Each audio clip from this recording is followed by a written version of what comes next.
Assalamualaikum warahmatullahi wabarakatuh. Perkenalkan, nama saya Silvia Andriani dari kelas 2B, Prodi Sarjana Terapan Kebidanan. Di sini saya akan mempresentasikan hasil PPT saya dengan judul Besaran Satuan Pengukuran atau Akurasi Presisi pada Pengukuran dengan dosen pengampu yaitu Ibu Yoza Fendriani, SPD, MSI.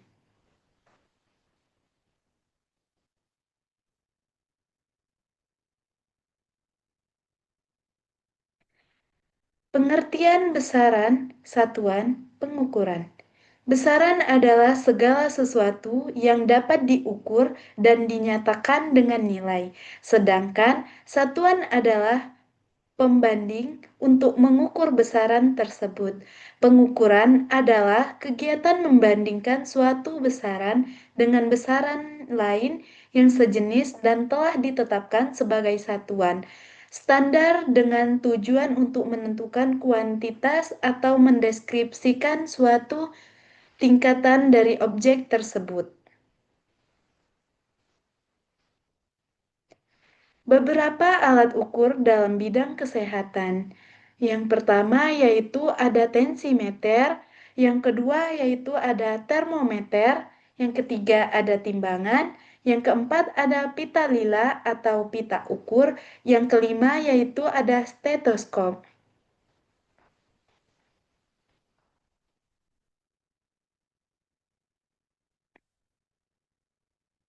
Akurasi presisi pada pengukuran. Akurasi mengukur seberapa dekat hasil pengukuran dengan nilai sebenarnya, sementara presisi mengukur seberapa konsisten atau dekat hasil pengukuran yang berulang. Yang ini gambar yang pertama yang warna kuning ini akurasi. Sedangkan gambar yang kedua ini yang warna ungu ini presisi.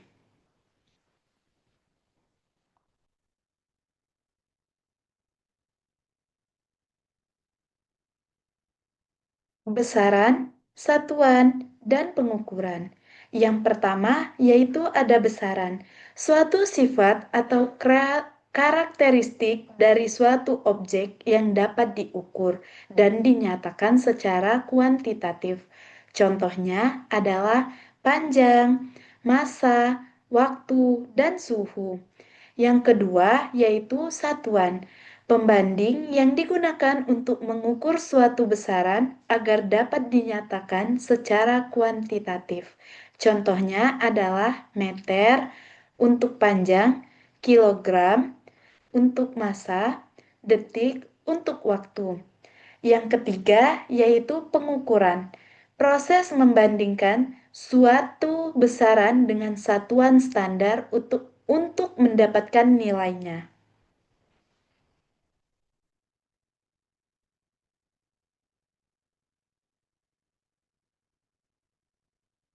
Besaran pokok dan besaran turunan. Besaran pokok adalah besaran dasar yang tidak dapat dijabarkan dari besaran lain, seperti panjang, massa, dan waktu. Sedangkan besaran turunan adalah besaran yang satuannya diturunkan dari kombinasi besaran-besaran pokok. Contoh tabel besaran pokok.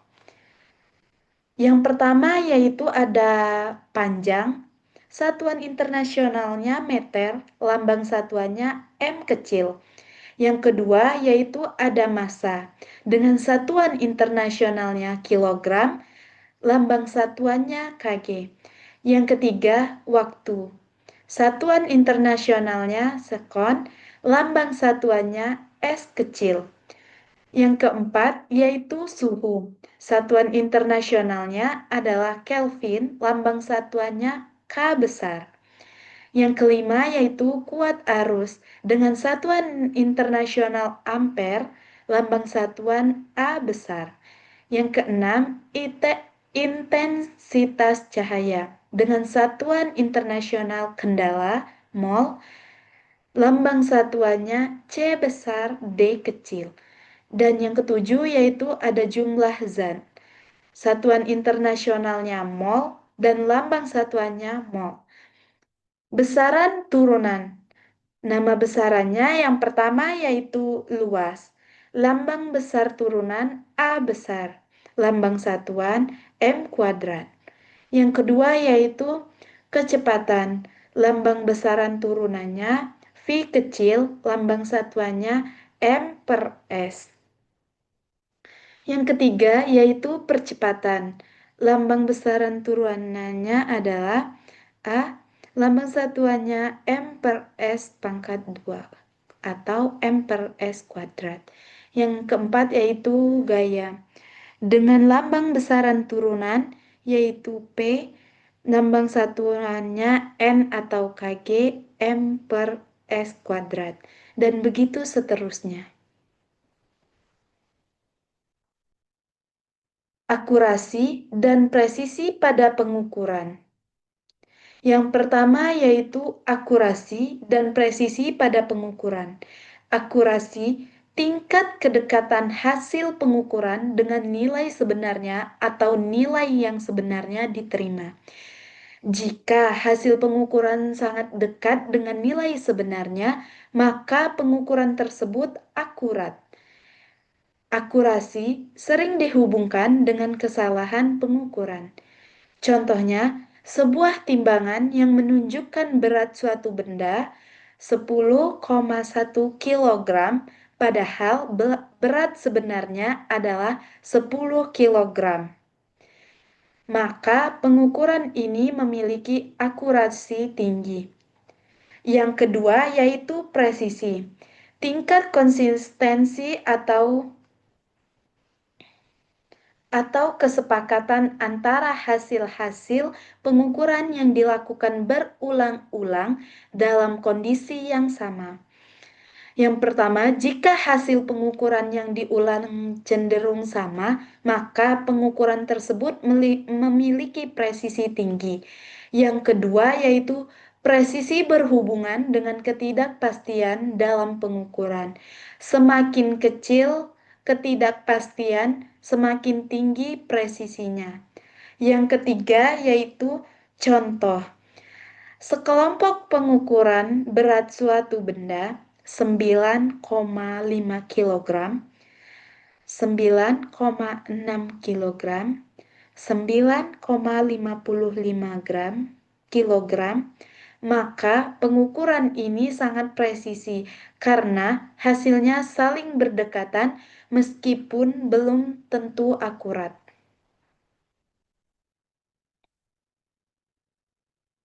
Hubungan antara akurasi dan presisi.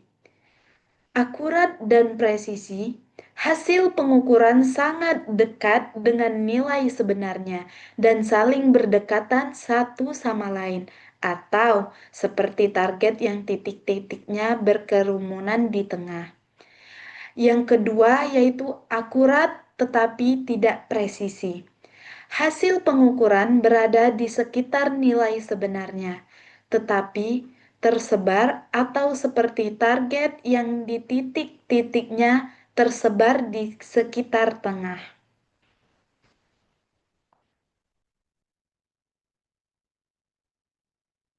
Yang ketiga yaitu tidak akurat tetapi presisi.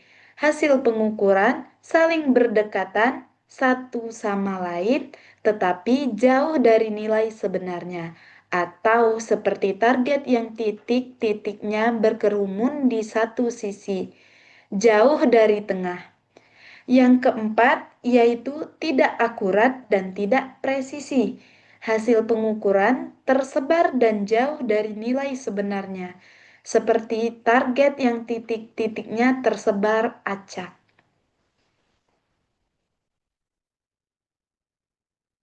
Kita memasuki materi yang kedua yaitu gelombang dan spektrum gelombang elektromagnetik. Yang pertama kita membahas pengertian gelombang. Definisi gelombang adalah getaran yang merambat dari suatu titik ke titik lainnya melalui suatu media atau ruang hampa. Nah, di sebelah kanan ini ada gambar contoh gelombang berdasarkan medium. Yang pertama yaitu gelombang mekanik, yang kedua gelombang elektromagnetik, dan ada juga berdasarkan arah rambat. Yang pertama yaitu gelombang transversasi, yang kedua gelombang longitudinal.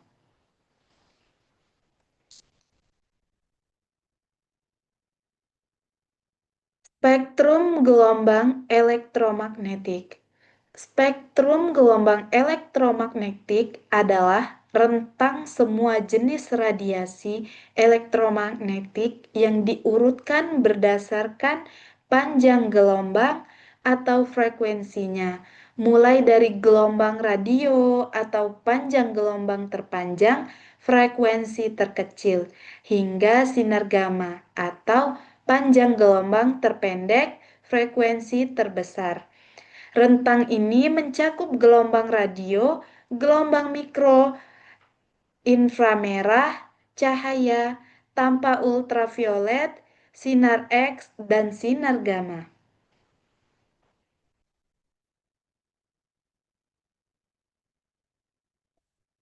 Parameter gelombang. Yang pertama yaitu ada panjang gelombang. Panjang yang sama dengan satu bukit dan satu lembah pada gelombang atau jarak antara dua titik berurutan yang mempunyai perilaku identik. Yang kedua yaitu amplitudo. Amplitudo adalah perpindahan maksimum dari tali di atas titik setimbang. Yang ketiga yaitu frekuensi gelombang. Banyaknya gelombang yang terjadi pada satu satuan waktu. Yang keempat, periode gelombang.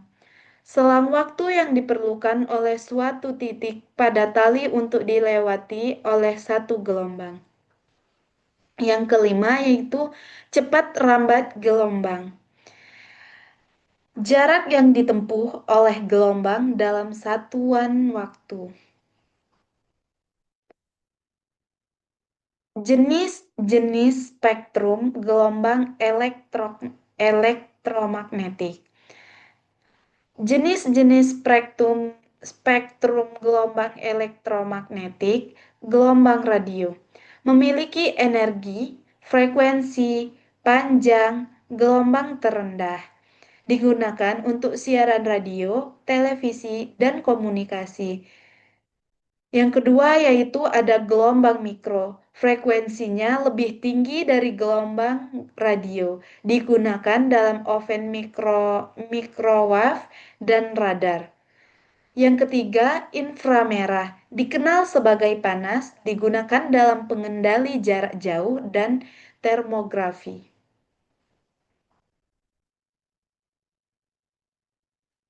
Cahaya tampak, bagian spektrum yang dapat dilihat mata manusia terdiri dari warna pelangi atau merah, jingga, kuning, hijau, biru, nila, dan ungu.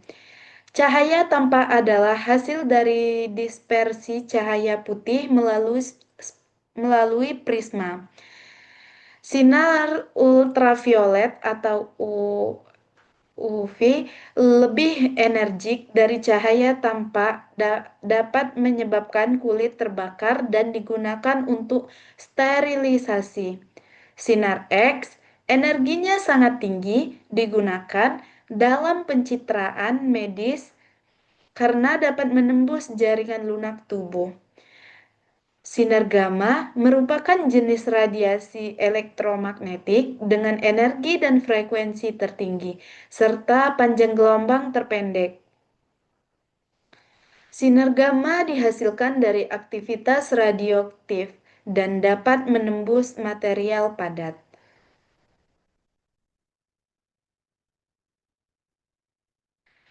Hubungan antara frekuensi dan panjang gelombang.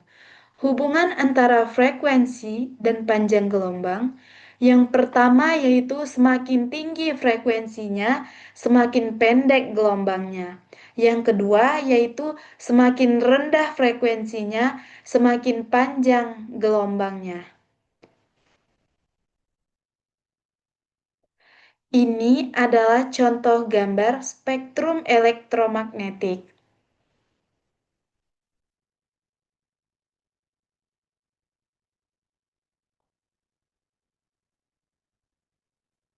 Sekarang kita membahas materi yang ketiga, yaitu pemanfaatan radiasi dalam dunia medis.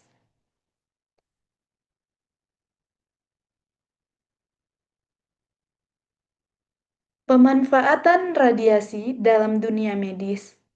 Pemanfaatan radiasi dalam dunia medis meliputi tiga area utama. Yang pertama yaitu diagnosis, yang kedua terapi, dan yang ketiga sterilisasi.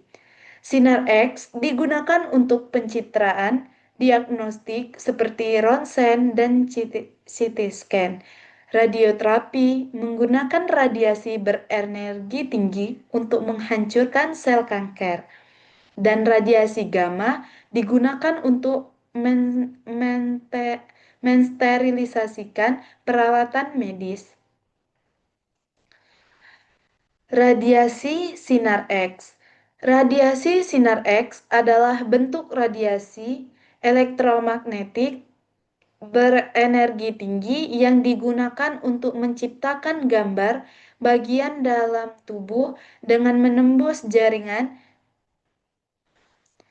Kelebihan radiasi sinar.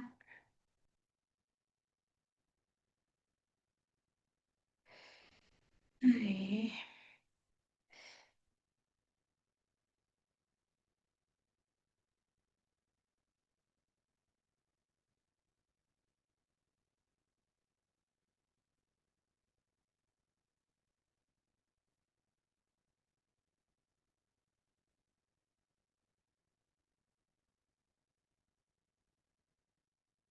wih, wih, wih, wih.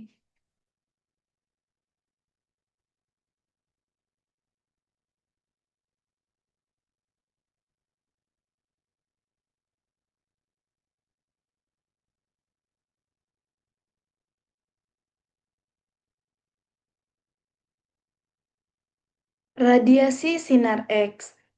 Radiasi sinar X adalah bentuk radiasi elektromagnetik berenergi tinggi yang digunakan untuk menciptakan gambar bagian dalam tubuh dengan menembus jaringan. Kelebihannya, yang pertama yaitu mampu mendiagnosis penyakit secara cepat dan non-invasif. Yang kedua yaitu membantu prosedur medis. Yang ketiga yaitu diagnosis cepat dan akurat. Yang keempat dapat menampilkan struktur tubuh tanpa operasi.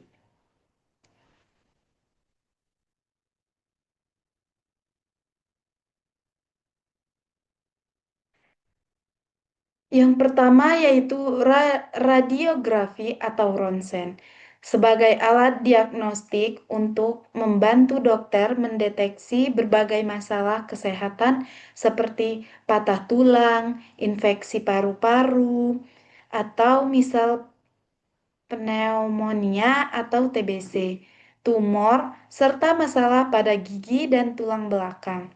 Yang kedua yaitu CT scan, sangat luas, termasuk mendiagnosis cedera, penyakit, dan kondisi medis seperti kanker, stroke, dan penyakit jantung.